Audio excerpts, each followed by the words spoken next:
제 136편. 여호와께 감사하라. 그는 선하시며 그 인자하심이 영원함이로다. 신들 중에 뛰어난 하나님께 감사하라. 그 인자하심이 영원함이로다. 주들 중에 뛰어난 주께 감사하라. 그 인자하심이 영원함이로다. 홀로 큰 기이한 일들을 행하시는 이에게 감사하라. 그 인자하심이 영원함이로다. 지혜로 하늘을 지으신 이에게 감사하라. 그 인자하심이 영원함이로다. 땅을 물 위에 펴신 이에게 감사하라. 그 인자하심이 영원함이로다. 큰 빛들을 지으신 이에게 감사하라. 그 인자하심이 영원함이로다. 해로 낮을 주관하게 하신 이에게 감사하라. 그 인자하심이 영원함이로다. 달과 별들로 밤을 주관하게 하신 이에게 감사하라. 그 인자하심이 영원함이로다. 안녕하십니까. 최주경 목사입니다. 오늘도 하나님의 귀한 은혜와 하나님께 주시는 복과 평강이 여러분들의 모든 삶 가운데 가득 넘쳐날 수 있기를 바랍니다. 한 주간 동안 또 여러분들의 각자의 삶의 자리에서 수고가 많으셨습니다. 또 내일 거룩한 주일을 우리가 기다리는 마음으로 오늘 하루 주님 은혜 가운데 살아갈 수 있게 되기를 바랍니다. 시편의 말씀은 우리가 무엇보다도 시편을 생각할 때마다 이것은 하나님을 찬양하는 성경책이구나 라는 것을 누구나 다 그렇게 이해할 수 있을 것 같습니다. 물론 시편에는 기도하면서 하나님께 부르짖고 또 하나님을 찾는 그런 내용들도 굉장히 많이 등장하고 있습니다. 그러나 그럼에도 불구하고 이 시편은 찬양으로 가득한 책이 맞습니다. 슬플 때도 하나님을 노래하는 그런 모습들도 찾아볼 수 있고요. 또 무엇보다도 하나님께 감사와 찬양을 올려드리는 그러한 감격적인 구절들이, 그런 시편들이 많이 등장하기 때문입니다. 오늘 이 시편의 말씀들은 이제 가면 갈수록 더 뜨겁게 하나님을 찬양하는 내용들로 가득 차 있습니다.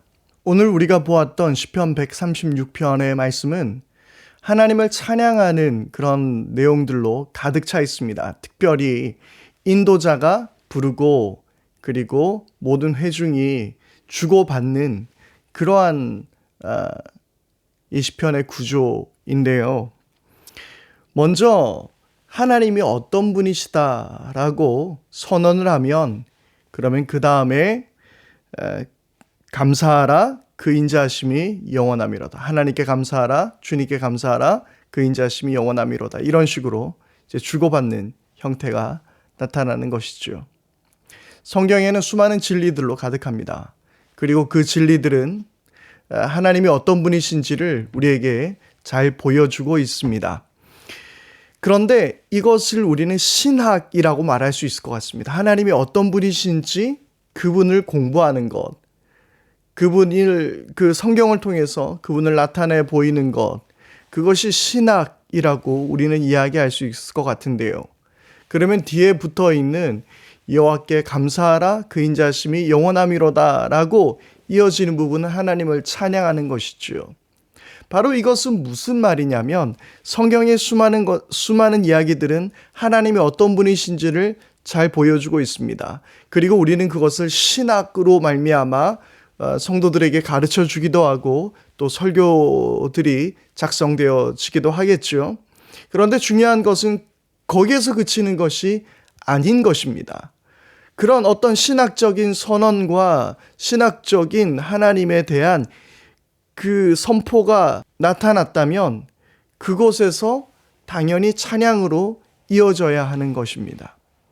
성경을 공부하든 설교가 이어지든 그리고 우리들의 어떠한 그 하나님을 알아가는 것, 우리는 거기서 멈추는 것이 아니라 그것에서 우리는 하나님을 찬양하며 예배하는 것으로 이어져야 된다는 것을 우리는 분명히 기억해야 합니다. 그래서 신앙생활의 종착점은 어디일까요? 종착점이라고 이야기하기는 그런데 이 신앙생활의 그 결론이라고 말할 수 있는 부분, 그 인풋이 있으면 아웃풋이 있어야 되지 않겠습니까? 그 아웃풋에 해당하는 부분이 무엇일까요? 바로 그것이 찬양, 하나님을 예배하는 것이라는 사실입니다. 우리는 신앙의 그 아웃풋을 하나님의 축복이라고 생각할 때가 있어요. 내가 열심히 기도하고 열심히 신앙생활하고 예배도 열심히 드리고 헌금도 열심히 하고 봉사도 열심히 했으니까 나에게 이제 아웃풋 주어지는 것은 하나님의 축복일 것이다 라고 이해하는 것이죠. 그러나 그것은 매우 잘못된 신앙생활입니다. 그것은 하나의 과정일 수밖에 없습니다. 그래서 우리는요, 하나님이 어떤 분이신지 깨닫고 또 우리의 삶에 주어지는 축복들도 있겠죠. 그러나 이 모든 것들의 아웃풋, 이 모든 것들의 결론은 하나님을 찬양하는 것으로 나와야 한다는 것이죠. 그래서 오늘 시편처럼 여호와께 감사하라, 그는 선하시며 그 인자심이 영원함이로다. 신들 중에 뛰어난 하나님께 감사하라, 그 인자심이 영원함이로다. 계속해서 이것은 결국 찬양으로 이어져 가게 되는 것을 우리는 볼 수 있는 것입니다. 여러분, 하나님을 찬양하는 것을 우리들의 인생의 결론으로 삼으십시오. 우리들의 순간의 어떤 어려움들 가운데서도, 역경들 가운데서도 결론은 하나님이 높임을 받으시는 것입니다. 그래서 하나님을 예배하는 것은, 하나님을 찬양하는 것은 너무나도 중요한 것이지요. 그래서 우리는 이 신앙생활의 결론이 어디로 이어집니까? 바로 하나님 나라로 이어지게 되는 것이죠. 하나님 나라, 그 천국은 어떤 곳입니까? 영원토록 하나님을 즐거워하고 하나님을 찬양하는 곳. 제가 지난번에 말씀을 드렸죠. 바로 그것이 하나님 나라, 천국이라는 것을 기억하게 될 때에 우리는 이 땅 가운데서 하나님을 찬양하는 것이 얼마나 중요한 것인지, 우리의 모든 결론이 찬양이 되게 하는 것이 얼마나 중요한 것인지 우리는 다시 한번 생각해 볼 수 있을 것 같습니다.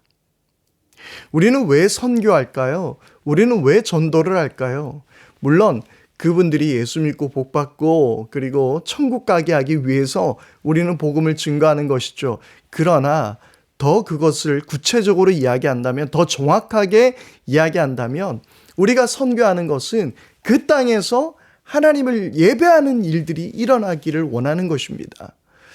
전도하는 것은 그분들이 예수님을 만나고 예수님께 구원받은 그 기쁨으로 말미암아 하나님을 높여드리는 것, 그것이 우리의 결론이 되게 하는 것입니다. 그러므로 여러분, 우리들의 신앙생활 가운데서 나는 그냥 점잖게 기도하고 말씀 묵상하는 게 제일 좋아. 그것은 잘못된 신앙생활입니다. 점잖게 기도하고 말씀 보는 것 중요하죠. 그런 것들도 좋습니다. 그러나 결론은 찬양이 되어야 하는 것입니다. 그러면 이 찬양은 어떠해야 할까요? 오늘 말씀에 보면 인도자와 회중이 이렇게 함께 어우러져서 선창하고 후창하는 이러한 구조를 보게 될 때에 바로 이것은 나 혼자서 그냥 노래하는 것으로 끝나는 것이 아니라 함께 어우러져서 회중 속에서 그 위대한 노래를 하나님 앞에 올려드리는 것이 또 얼마나 중요한 것인가를 이 말씀을 통해서 우리는 깨닫게 됩니다. 신앙생활을 혼자 하는 것이 아닙니다. 우리를 하나님은 교회로 부르셨습니다. 그래서 우리 모든 목사들이나 이런 사역자들과 더불어서 우리 모든 성도들과 함께 하나님을 높여드려야 하는 것이죠. 제가 자주 하는 이야기입니다만은 예배 시간에 구경꾼은 우리 하나님밖에 없습니다. 관람석에 앉아 계신 분은 우리 하나님밖에 없습니다. 여러분들은 성가대 찬양을 듣는 것이 아니에요. 찬양단의 찬양을 듣고 즐기는 것이 아닙니다. 그것을 통해서 하나님을 높여드리는 것이죠. 그것이 바로 회중 예배의 아름다운 모습입니다. 코로나19 바이러스로 인해서 우리가 지금 회중 예배가 잠깐 쉬고 있습니다. 아니, 온라인으로 대체되고 있습니다. 그러나 여러분, 우리 그때를 소망하십시다. 우리 함께 모여서 또 하나님을 높여드리며 기쁨으로 찬양하는 그 순간을 우리 기대하십시다.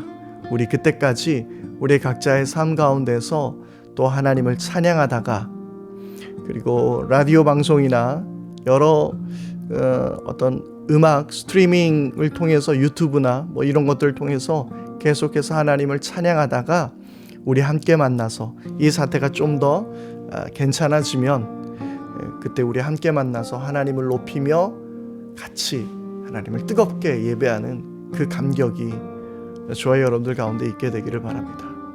우리 그날을 소망하면서 오늘 또 하나님을 찬양하는 복된 날 될 수 있게 되기를 바랍니다. 기도하겠습니다.